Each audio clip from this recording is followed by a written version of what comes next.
Bonus reading for February the 10th to February the 11th, Earth signs.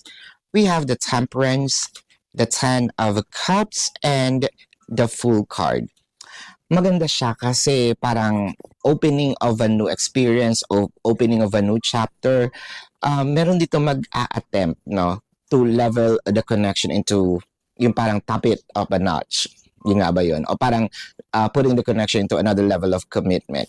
Kasi parang may progress eh. Kung kayo ay um, nasa situationship, no, magkakaroon na kayo ng label. From having a label, magkakaroon naman kayo dito na super committed relationship, and it felt like papunta lang kayo doon sa cohabitation, proposal, or marriage, or probably building a family.